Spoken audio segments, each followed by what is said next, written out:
Welcome once again to Lehto's Law. Here's Steve Lehto. Tequila sent me a fun story, and we hear about this from time to time. People naming their children something unusual, whether that's legal or not, is one thing, and occasionally there's some societal pressure placed on you. And so a couple in England went to register the name of their son, and the registrar said, "You can't do that." And it turns out the registrar is not in a position to stop them.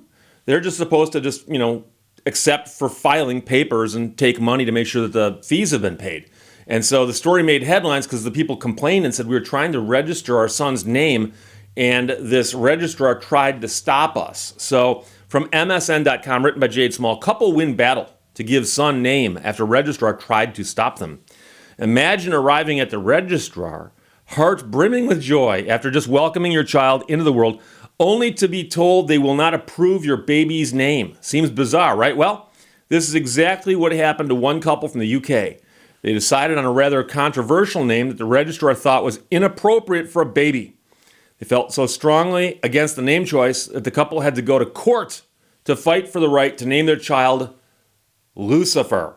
Now, some people are going to say, "Steve, that's offensive that they're going to name their kid Lucifer." Well, believe it or not, number one, this is not the first child in the world named Lucifer. But number two, Lucifer actually has several different meanings depending on how you look at it. So, when the couple were expecting their baby boy, they never dreamed that the name they chose would strike up such resistance. However, on the day they went to register their baby, clerk asked them for the name. When they said they wanted to name the baby Lucifer, they were met with animosity. They wished to give their child one of the most controversial names in human history, as to how some people see it. The registrar allegedly told the father that his and his wife's baby boy would never succeed in life or amount to anything with a name like Lucifer. And so apparently, she thought she had the right to say that and to stop the registration. Now, the two people, the parents, are not religious. This was extremely hurtful to them, and it made a day that is generally celebrated by new parents into a bad memory. In an interview, the father, holding his 4-month-old baby, said, "It should have been a joyous day, and it was very hurtful. We didn't know what to say. We didn't know what response to give to her," referring to the registrar. Luckily for the two and Lucifer, the registrar realized they had no leg to stand on, and in other words, the UK has no laws on banning controversial names. The county council did issue a statement as an apology to Lucifer and his parents. They stated, "We apologize if they were offended, but it is the job of our registrars to advise in these matters, as sometimes people are not aware of certain meanings or associations around certain names." And that's always a problem when you assume other people are ignorant. And you just assume that somebody hasn't put any thought into what they're naming their child. Now, would I name a child Lucifer? I don't know. But then again, it's my job to name my kids. It's your job to name yours. And I've met people with odd names before. And all I think of is, like, wow, I wonder if the parents thought about that. But I don't say it out loud. For the religious folk, a controversial name like Lucifer might dredge up some deeply disturbing feelings, especially for Christians. Some people believe that Lucifer was the devil's name before he was banished from God's kingdom of heaven. It was an angelic name. As you recall, Lucifer at one point in time was up in heaven with God. So he was an angel of God, but he fell, as they say. And the Bible never actually says in exactly so many words, but they can kind of read between the lines as they so often do, because from the moment Lucifer was banished from heaven, that name no longer appears. From the moment of banishment, he then is referred to as Satan or the devil. Now, the question is, if you went to name your son Satan, would that get the exact same amount of pushback, more pushback, less pushback? I'm not quite sure. The name Lucifer, of course, might seem shocking to some, but many people might appreciate the deeper meaning, because Lucifer in Latin means bringer of light. Bringer of light. In ancient Rome, the Romans would refer to the morning star as Lucifer, because it was visible in the night sky right before the sun would rise, making it the bringer of light. It was a harbinger of the sunrise. The prophet Isaiah is quoted in the Old Testament saying, "How are you fallen from heaven, O morning star, son of the dawn?" And in the Latin translation, the morning star would be rendered as Lucifer. In the early days of Christianity, people believed that Isaiah was talking to the devil, which might explain how the controversial name Lucifer was then associated with Satan. And so the interesting thing is, I actually did a couple of Google searches on this because I knew I'd heard stories like this before. And there are some countries that actually say you cannot name your child thus. And they have a list of prohibited names. And some people might think that's wrong, and some people might think that's right.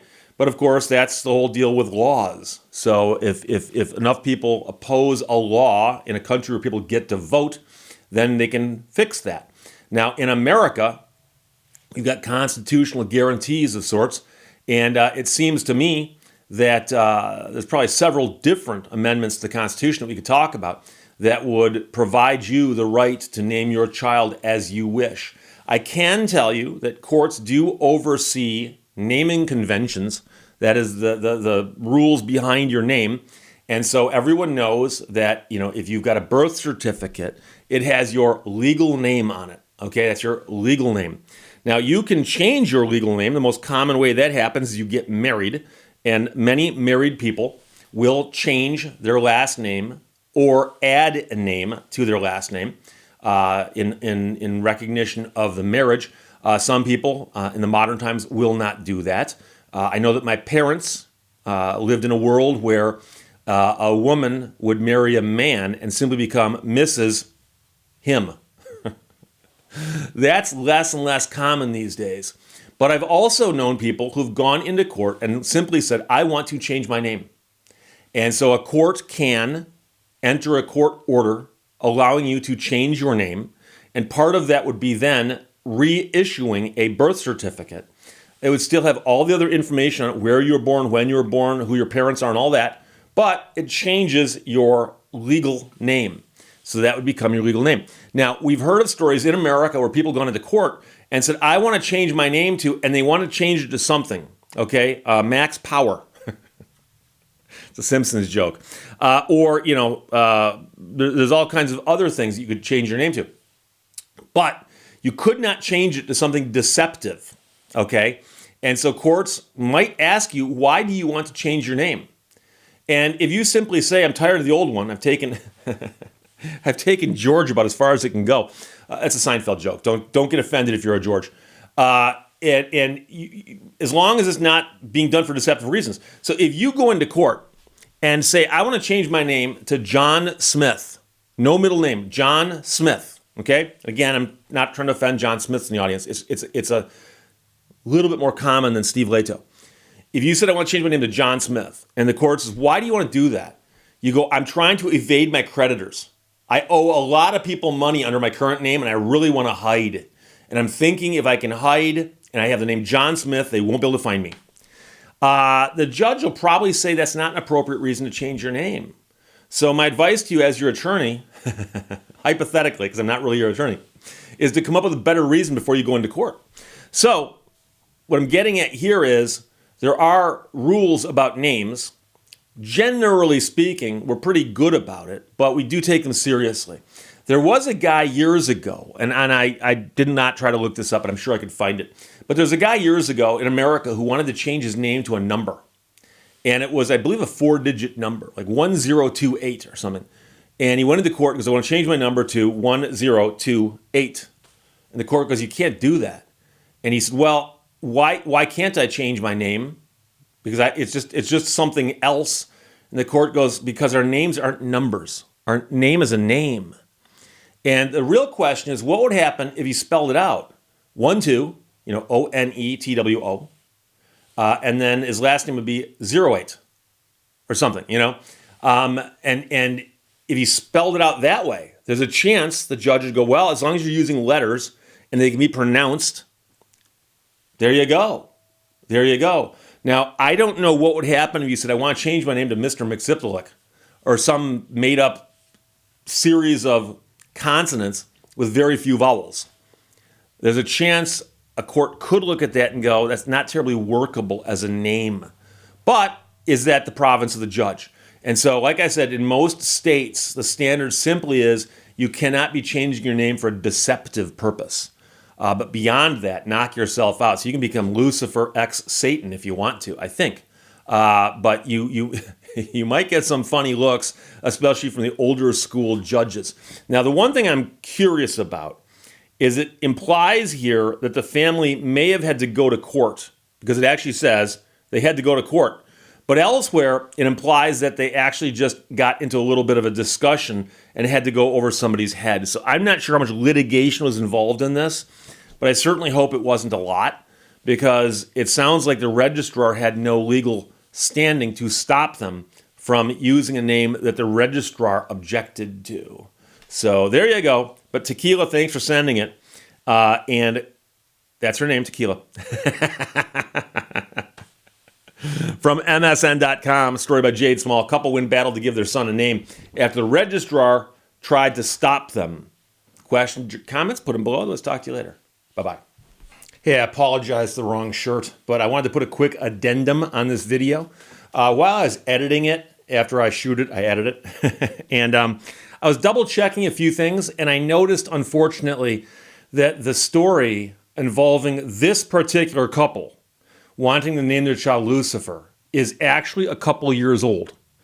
But the weird part is that the version I was reading from in the video talks about it like it's extremely recent. So I was trying to figure this out, and I Googled it again, and you'll discover that there are dozens and dozens and dozens of stories about people naming their child Lucifer in America and in England and elsewhere. Turns out it's illegal in some countries. I've mentioned it already. But I do believe that the controversy is real. I do believe that it does happen from time to time.